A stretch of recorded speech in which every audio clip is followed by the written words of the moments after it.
What's up, beautiful people? It's phumzile.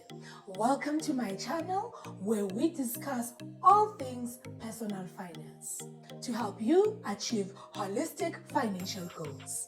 Please subscribe for more financial education content to learn and improve your finances. I am not a financial advisor. I share what I have learned with an attempt to educate. In today's video, we are discussing how to budget, stick to it, and save money. Budgeting is a number one tool that you can use to manage your finances better. Pay off debt, save, and start investing.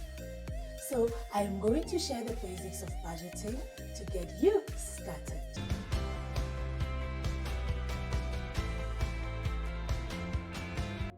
Let's get into it. When you create a budget, you track how much money you make and how much money you spend. You basically tell your money where to go and what to do, instead of wondering where did it all go. You set out a spending plan for yourself and ensure you can cover your expenses. Ideally, you want to have money left over in your budget for savings. Your number one concern should be cutting your expenses.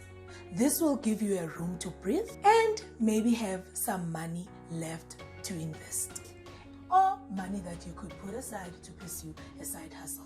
For most people, it's easier to find ways to cut expenses than to increase income. However, if you cannot meet expenses with your current income, you may need to start a side hustle to increase your income. That is a whole subject on its own, and I'll make a video about it in future. For now, let's focus on managing the money that we have. You need to be disciplined when you set your budget. If you are having financial issues, you need to reduce spending. This means that you are going to stop spending on extras. For me, the easiest way to cut expenses was to stop eating out and buying expensive clothes. That was an area where I was overindulging. I didn't cook much, I would eat out, and with clothes, I used to buy clothes that I didn't necessarily need. You know, when you buy clothes based on what is trendy, even if you don't necessarily like it, just to stay current and up to date with fashion, that was me, and that was bad. For someone else, it could be different. Look at your expenses and forgo what you see as luxury. This is where most people struggle. They want to maintain a certain lifestyle that they can no longer afford. Downgrading can bring up a lot of emotions like shame and guilt of not being able to spoil your loved ones like you used to. I say downgrade anyway. You can deal with those emotions because either way, it's stressful to live a life that you do not afford, just to keep up with the kumalos, while in reality, you are struggling. And remember, this is not forever. You are only doing this temporarily to sort out your finances. Let's dive into budgeting in 3 simple steps. Learning how to budget might seem like a daunting task, but it doesn't have to be. Creating a budget that works is a simple process that can change your financial situation for the better. I hope you give it a try. If you are ready, roll up your sleeve and crunch some numbers. Here are 3 simple steps to get started. Number 1, assess your financial resources. The first step is to calculate how much money you have coming in each month. This might be your salary, investment income, grant, student loans, retirement pension, or money from other sources like your parents or spouse. Next, you need to determine how you spend your money by reviewing your financial records. That will mostly be your bank statement. Assess the past few months to see where you've been spending your money. If your records are unclear, consider keeping a financial diary to track your spending.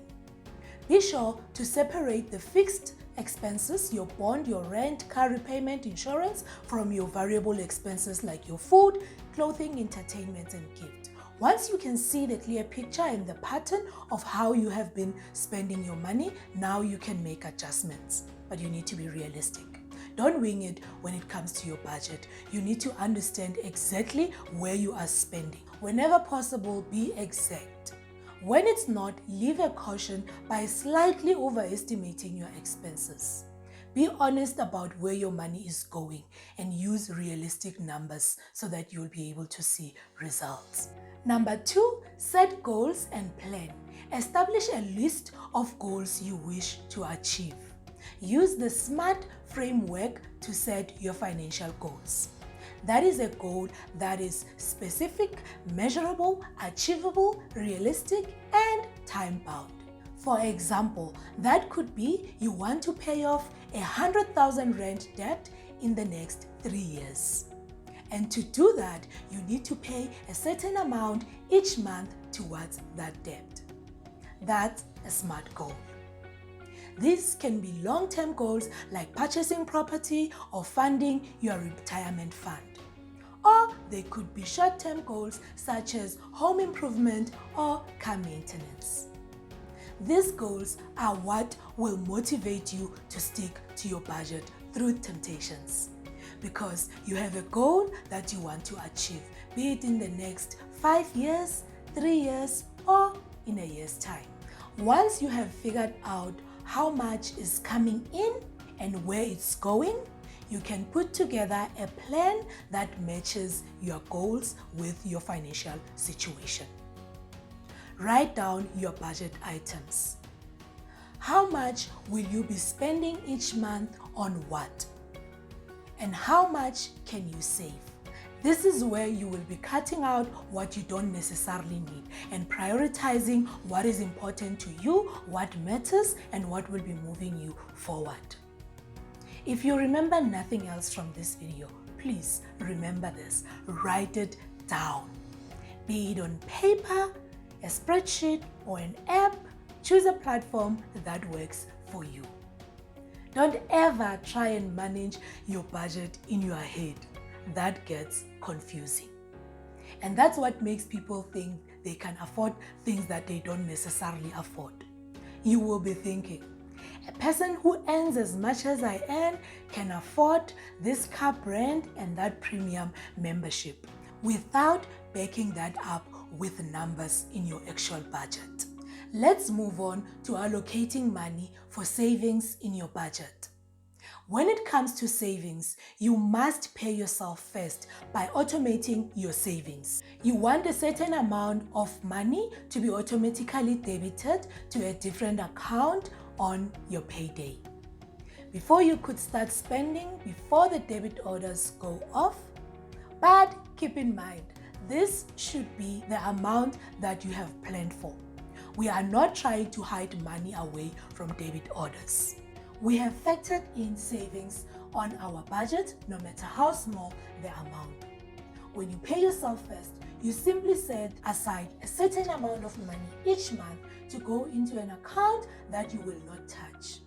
This works best if you have a separate savings account that you will not touch unless you have an emergency or you are buying what you have been saving for, or taking that money into an investment portfolio. This will depend on where you are in your financial journey and your financial goals.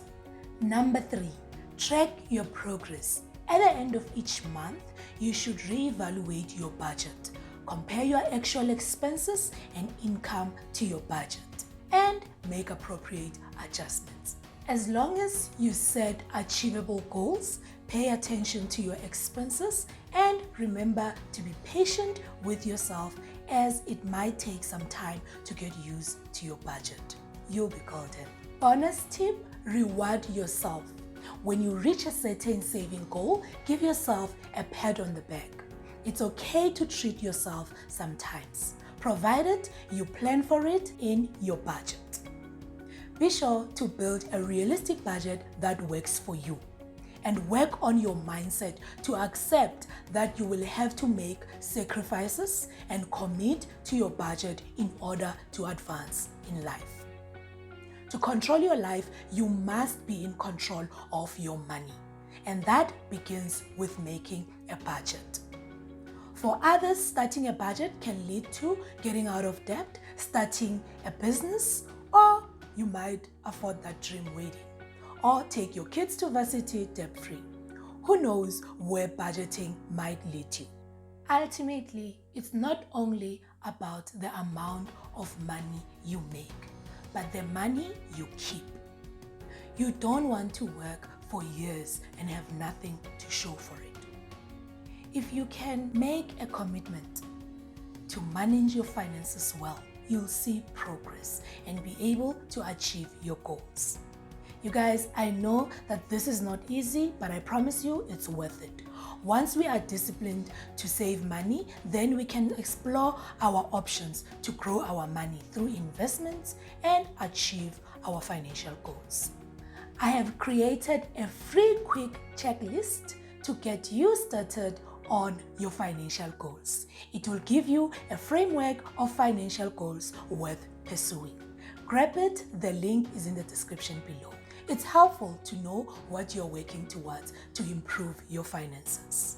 Now get on with it and create a budget to take charge of your finances. Please like, subscribe, hit the notification button for more videos like this. Thank you.